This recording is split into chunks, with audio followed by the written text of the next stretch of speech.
আসসালামু আলাইকুম dear learners, project ইউরেনাসে তোমাদের সবাইকে স্বাগতম। আজকে আমাদের টপিক হচ্ছে Desire Under the Elms. It is a tragic play by Eugene O'Neill and first published in 1924। এখানে আমরা বেশ কয়েকটি ক্যারেক্টার্স দেখতে পাবো, তো শুরুতেই এগুলা নিয়ে আলোচনা করা যাক। এফ্রেম ক্যাবট, ইনি হচ্ছেন একটি ফার্মের মালিক এবং এই প্লেটি মূলত এই ফার্মকে কেন্দ্র করে। এরপর এই এফ্রেম ক্যাবটের আবার ৩ ছেলে আছে, যারা সিমিয়ন ক্যাবট, পিটার ক্যাবট অ্যান্ড এদের সৎ ভাই ইবেন ক্যাবট। এরপর অ্যাবি পুটনাম, ইনি হচ্ছেন বৃদ্ধ ক্যাবটের তৃতীয় ইয়াং ওয়াইফ, কিন্তু পরেই এই অ্যাবি ইবেনের সাথে সম্পর্কে জড়িয়ে পড়ে। তারপর আসি শেরিফ, যাকে প্লে এর একেবারে শেষে দেখা যায়। ইনি হচ্ছেন আসলে আমাদের দেশের পুলিশ এর মতো। তাহলে এবার শুরু করা যাক। The play begins with a conversation between two of the Cabot sons, Simeon and Peter, who are discussing their frustrations with their hard, joyless lives.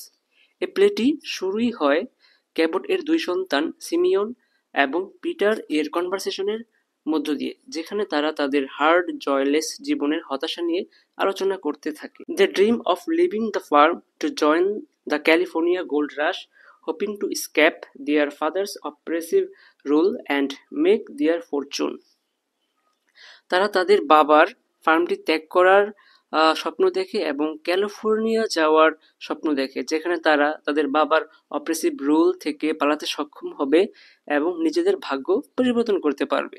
সিমিয়ন and Peter reveal their displeasure toward their father Ephraim Cabot, a powerful man who owns the farm and works them mercilessly. সিমিয়ন এবং Peter তাদের বাবা এফ্রেম ক্যাবটের প্রতি তাদের অসন্তুষ্টি প্রকাশ করে, কেননা এই Cabot এদেরকে দিয়ে নির্দয়ভাবে ফার্মের কাজ করায়। Their half brother Eben joins the conversation. এরপর তাদের সৎ ভাই ইবেন এই কনভারসেশনে জয়েন করে। Unlike Simeon and Peter, Eben does not share their dream of living for California.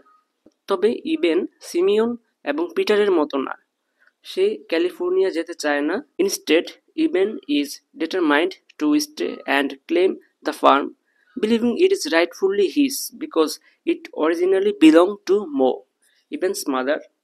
ইবেন এই ফার্মেই থাকতে চায় এবং সে প্রতিজ্ঞাবদ্ধ এই ফার্মেই থাকবে। ইবেন বিশ্বাস করে যে এই ফার্মটি রাইটফুলি তার, কেননা এটি তার মা মো এর ছিল। ইবেন তার বাবা ক্যাবটকে প্রচন্ড পরিমাণে ঘৃণা করে, কেননা ক্যাবট ইবেনের মা মকে দিয়ে এই ফার্মের অনেক বেশি কাজ করানোর জন্য ফোর্স করত, যা আসলে আলটিমেটলি ইবেনের মাকে মৃত্যুর দিকে ঠেলে দিয়েছিল। On a trip to town, Eben knows that Cabot has just remarried. শহরের একটি ট্রিপে গিয়ে ইবেন জানতে পারে যে ক্যাবট আবার বিয়ে করে ফেলেছে। এটা শুনে ক্যাবটের সন্তানরা খুবই আপসেট হয়ে যায়। তারা ভাবে এখন তারা আর কোনোভাবেই এই ফার্মের মালিক হতে পারবে না। এই সময় ইবেন সিমিয়ন এবং পিটারের ফার্মের যে তাদের অংশটা রয়েছে তা কিনে নেওয়ার অফার করে এবং ইবেন ক্যাবটের গুপ্ত স্টোর থেকে টাকা চুরি করে সেই টাকা দিয়েই আসলে সিমিয়ন এবং পিটারের শেয়ারটা কিনে নেয়। সিমিয়ন অ্যান্ড পিটার ক্যালিফোর্নিয়া যেতে রাজি হয়ে যায়। যাবার সময় তারা স্বস্তি প্রকাশ করে, কেননা তারা ফাইনালি তাদের বাবার অত্যাচার এবং অবহেলা থেকে মুক্ত। যখন বৃদ্ধ ক্যাবট এবং তার ইয়াং ওয়াইফ অ্যাবি পুটনাম ফার্মে আসে, সিমিয়ন এবং পিটার খুব দ্রুতই তাদের ভাগ্যের সন্ধানে বের হয়ে যায় এবং পরে ক্যাবটকে অভিশাপ দেয়, যেহেতু তারা এই ফার্ম থেকে একেবারে চলেই যাচ্ছে। Meanwhile, an excited Abby explores her new home and meets Eben, and Eben feels angry that she thinks the farm is hers. এদিকে অ্যাবি ফার্মটি দেখে খুবই এক্সাইটেড হয়ে পড়ে। এ সময় ইবেনের সাথে তার দেখা হয়ে যায়। ইবেন ফিলস অ্যাংরি কারণ অ্যাবি মনে করে যে এই ফার্মটি এখন থেকে তার। 2 months later, অ্যাবি বারান্দায় বসে আছে। এমন সময় অ্যাবি ইবেনের সাথে ফ্লার্ট করার চেষ্টা করে, কিন্তু ইবেন অ্যাবিকে পাত্তা না দিয়ে মিনির কাছে চলে যায়। এখানে মিনি হলো একজন প্রস্টিটিউট। তবে ইন্টারেস্টিং বিষয় হচ্ছে এই মিনির কাছেই ক্যাবট পরিবারের 4জন পুরুষই তাদের ফিজিক্যাল ডিজায়ারের জন্য যায়। ইভেন মিনির কাছে যাওয়ায় অ্যাবি জেলাস ফিল করে এবং সে প্রতিশোধ নিতে ক্যাবটকে গিয়ে বলে যে ইভেন তাকে সিডিউস করার চেষ্টা করছে। যখন ক্যাবট এর জন্য ইভেনকে হত্যা করতে চায় তখন অ্যাবি এটিকে একটি জোক বলে পাশ কাটিয়ে দেয়। ক্যাবট শান্ত হয়ে অ্যাবিকে কিস করতে চায়, এ সময় অ্যাবি দূরে চলে যায়। অ্যাবি ক্যাবটকে কনভিন্স করে যদি অ্যাবি ক্যাবটকে একটি সন্তান দিতে পারে তাহলে ক্যাবট এই ফার্ম হাউসটি অ্যাবিকে দিয়ে দেবে এবং ক্যাবটও রাজি হয়ে যায়। দ্যাট নাইট, ওই রাতেই Cabot and Abbie are in bed, তারা বিছানায় শুয়ে আছে, কিন্তু অ্যাবির চোখটা পাশের বেডরুমের দেয়ালে আটকে থাকে কেননা সেখানে ইভেন রয়েছে। এদিকে ক্যাবট তার জীবনের স্ট্রাগলের কথা অ্যাবির সাথে শেয়ার করতে থাকে। ক্যাবট বিশ্বাস করে যে গড সহজ সাকসেস পছন্দ করে না এবং ক্যাবট তার প্রথম স্ত্রী এবং দ্বিতীয় স্ত্রীর মৃত্যুর পর দীর্ঘদিন ধরে লোনলি ছিলেন। কিন্তু ক্যাবট একটা সময় গিয়ে রিয়েলাইজ করলো যে অ্যাবি তার এই কথাগুলো শুনছে না, তাই সে মন খারাপ করে শস্যাগারে ঘুমাতে চলে যায়। এরপরেই অ্যাবি ইবেনের বেডরুমে চলে যায় এবং ইবেনকে সিডিউস করার ট্রাই করতে থাকে। ইবেন নিজেকে খুব আটকে রাখে, যদিও অ্যাবির প্রতি তার ডিজায়ার ছিল। কিন্তু যখন অ্যাবি ইবেনের রুম থেকে ইবেনের মা মো এর পার্লার রুমে যায়, যেটা কিনা মোর মৃত্যুর পর থেকে এতদিন যাবৎ বন্ধ ছিল, ইবেন কনফিউজড হয়ে অ্যাবিকে ফলো করতে থাকে। Abbie suggest that Mo wants them to be together and even runs into Abby's arms, half out of sorrow for Mo and half out of desire for Abby. And Abby says that she will love him like Mo, and they kiss passionately and make love. Abby তখন বলে মো চায় যে তারা যেন একসাথে থাকে। এরপর ইবেন অ্যাবিকে জড়িয়ে ধরে, কিছুটা মো এর কথা ভেবে কষ্ট পেয়ে এবং কিছুটা অ্যাবির প্রতি ডিজায়ার থেকে। অ্যাবি বলে সে ইবেনকে মো এর মতোই ভালোবাসবে। এ সময় তারা একে অপরকে কিস করে এবং লাভ মেক করে। দ্য নেক্সট মর্নিং ইবেন খুবই আনন্দিত হয় এবং সে ভাবে finally Mo can rest in her grave, কেননা ইবেন ভাবে যে এর মধ্য দিয়ে তার বাবা ক্যাবটের উপর সে প্রতিশোধ নিতে সক্ষম হয়েছে।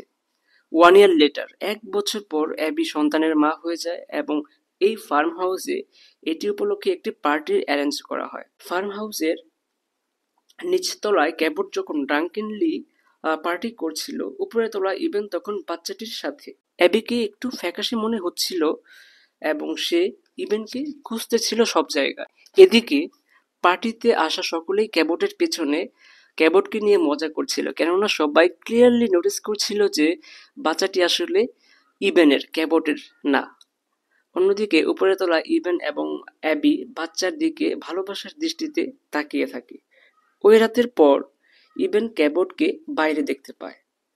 ক্যাবট তার ছেলে ইবেনকে নিয়ে মক করতে থাকে এবং বলে যে ইবেন এই ফার্মে কখনোই অ্যাবির সাথে থাকতে পারবে না, কারণ অ্যাবির এই বাচ্চাটা নেওয়ার একটা প্ল্যান ছিল যাতে করে অ্যাবি এই ফার্ম এর মালিক হতে পারে।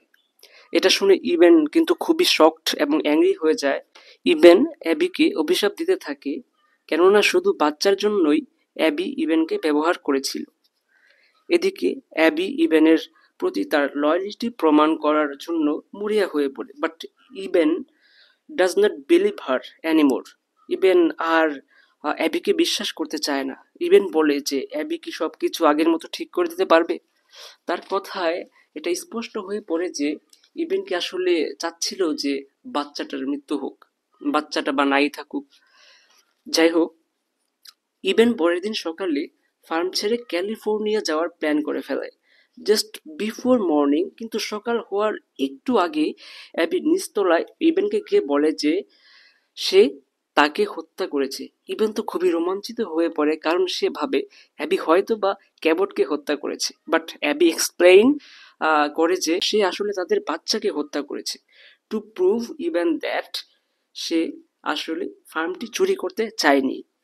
সে ইবেনকে সত্যি ভালোবাসত বা ভালোবাসে।